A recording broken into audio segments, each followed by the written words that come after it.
pengawal ya. Terakhir ada rakyat Pasir Batang dan melengkap sebagai rakyat negeri Konoha. Ada Tiara, Nazwa, Retia, Marwah, Zakia, Raihana, Sari, Santi, Nurisi, dan Akila.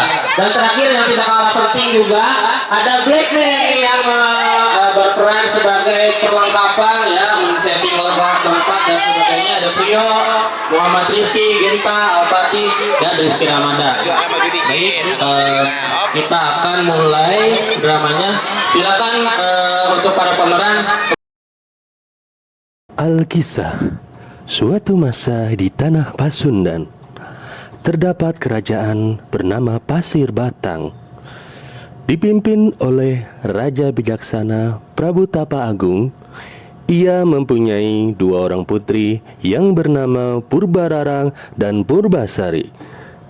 Pada suatu hari, karena Prabu Tapagung sudah tua, ia menunjuk Purbasari, si putri bungsu, sebagai penggantinya. Adinda, aku berencana turun tahta.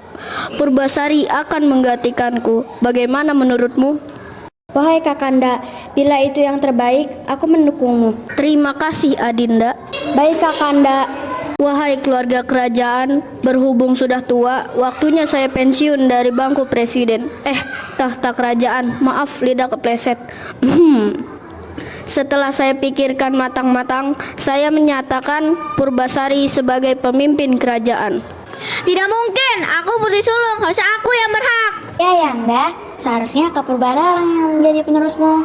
Keputusan ayah sudah bulat, nak. Kemarahan yang memuncak membuat Purbararang galau.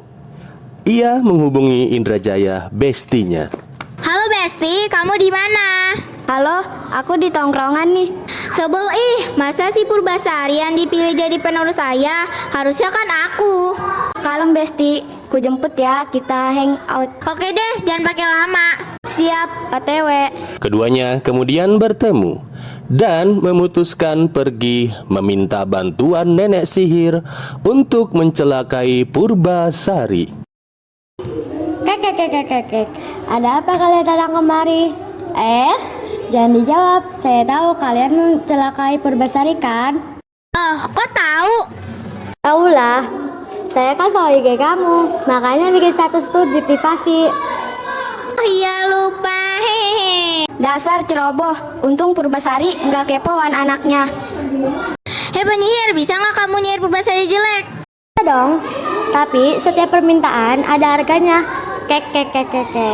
Nanti uangnya aku transfer deh. Yang penting Purbasari jadi jelek. Untuk putri, ini narek saya.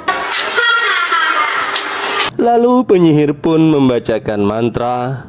Keesokan paginya, Purbasari menjadi jelek dengan kulitnya bertotol-totol hitam. Apa yang terjadi padaku, kulitku? Yanda, ibunda, apa aku bilang? Selesai aku, putri sulung yang jadi penerusmu, bukan Purbasari. Jadilah dia mengutuknya. Jangan-jangan seluruh kerajaan ini akan dikutuk dan menyakiti sama. Kakanda, untuk sementara, apakah sebaiknya kita mengasingkan Purbasari ke hutan? Putriku, aku tidak punya pilihan. Maafkan ayah, kau harus meninggalkan istana. Menangis. Patih, tolong urus pengasingan Purbasari. Baik Prabu 86. Ketika mereka sampai di hutan, Patih membuatkan sebuah pondok untuk Purbasari tinggal. Ia menguatkan Purbasari. Tetap kuat putri, semoga Allah sentiasa melindungimu. Amin. Terima kasih Paman. Sementara itu, di semesta lain, pada tahun 2024, di negeri Konoha yang damai, terjadi ketidakadilan dan korupsi yang meresahkan rakyat. Si Pitung, pemuda berhati mulia, memutuskan untuk melawan kezaliman Pak Solimi, seorang pejabat korup yang memeras warga. Rakyat meributkan ketidakadilan yang terjadi lagi. Tahu tidak, pejabat itu lagi-lagi menaikkan pajak.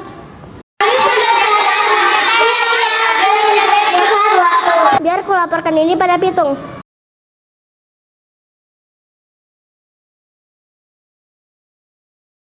Diam-diam Pitung, Haji Naipin dan Saidah sedang merencanakan tindakan.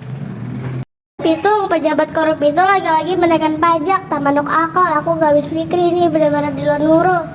Guru, kita tidak bisa membiarkan ini terus terjadi. Rakyat sudah miskin, makin tambah miskin. Aku akan melengsarkan penjabat itu. Pitung, kita harus bertindak hati-hati.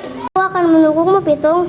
Si Pitung menyusup ke kantor pejabat dan berhasil meretas laptop Pak Solimi. Ia mendapati bukti-bukti korupsi. Ngapain kamu?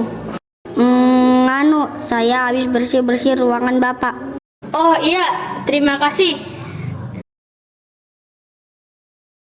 Kok laptop saya menyala? Tunggu, kamu.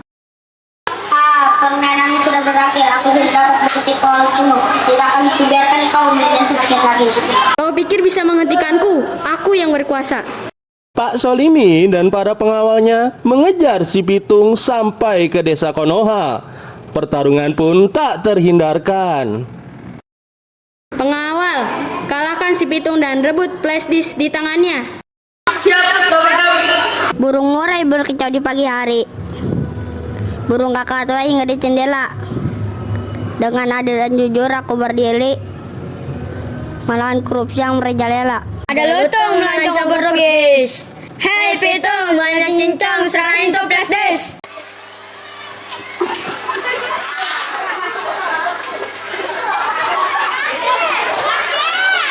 Rakyat berkumpul di lapangan merayakan kemenangan Pitung.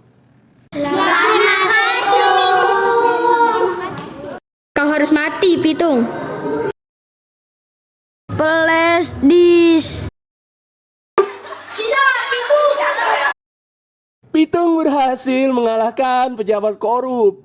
Tapi sayang, dia harus wafat. Namun keajaiban terjadi. Pitung sadar kembali, tetapi bukan di dunianya lagi. Aku di mana?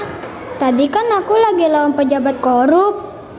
Kok badanku penuh dengan bulu? Anakku, turunlah ke bumi, renungkan kesalahanmu. Semoga kutukanmu segera sirna. Kamu siapa? Pakai pura-pura nggak kenal. Aku ibumu yang ngebrojolin kamu, Guru Minda. Guru Minda. Kayak pernah denger. Aku di mana? Iya, kamu Pangeran Guru Minda. Kamu lagi di Kayangan. Gara-gara nggak mau dinikahin sama Putri Kayangan, kamu dikutuk jadi lutung. Kok bisa?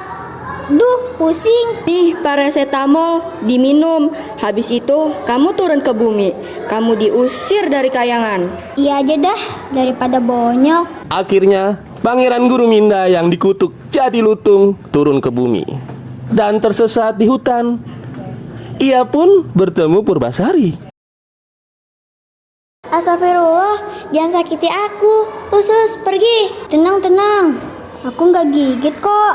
Kamu bisa bicara? Aku adalah Pitung, lutung. Aku kesasar di hutan ini. Ah, begitu. Pasti disasarin Google Maps ya? Iya nih, maklum gaptek. Biasa pakai globe. BTW, namamu siapa? Purbasari. Kalau kamu? Panggil saja aku Mawar. Lutung. Hehehe. Lucu. Ku panggil kamu Lutung Kasarung aja ya. Bolehlah. Mereka pun berteman baik. Lutung Kasarung selalu menghibur Purbasari. Kemudian, pada malam Lailatul Qadar, ia tahajud dan berdoa untuk kesembuhan penyakit Purbasari. Dengan tulus ia memohon. Tidak lama, tanah di dekatnya retak dan sebuah telaga kecil terbentuk dengan air yang sangat jernih dan aroma yang harum.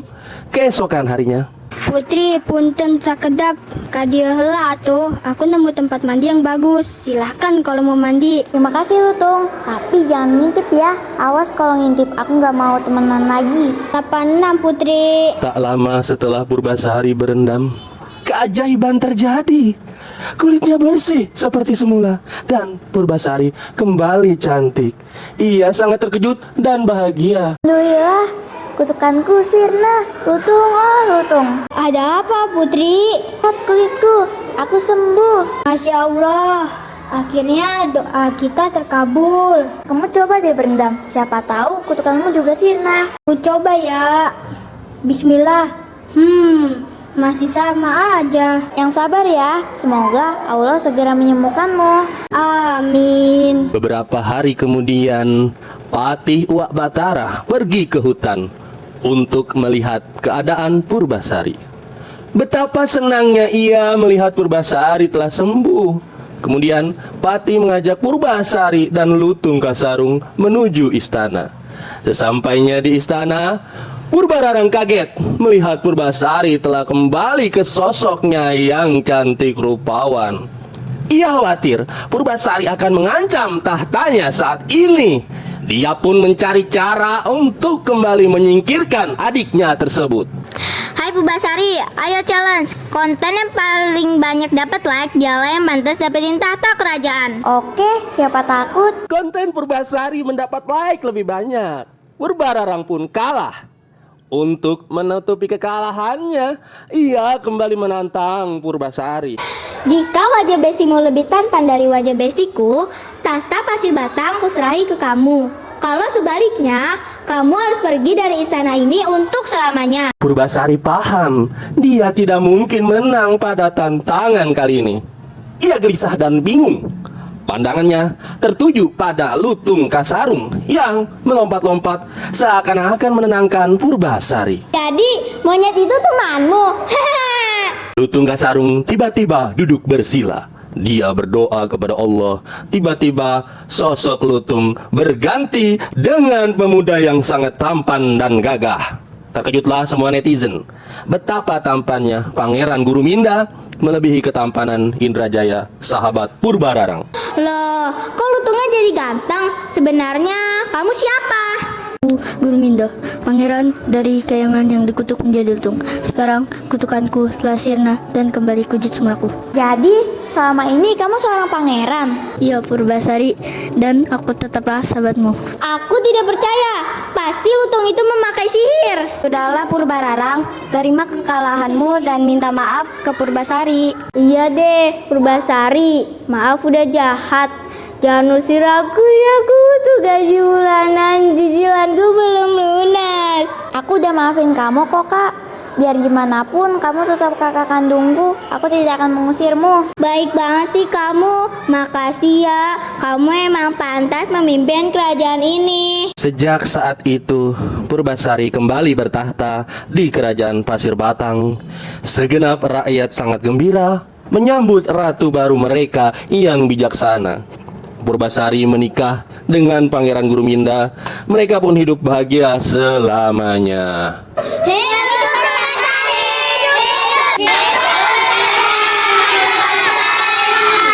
Terima kasih.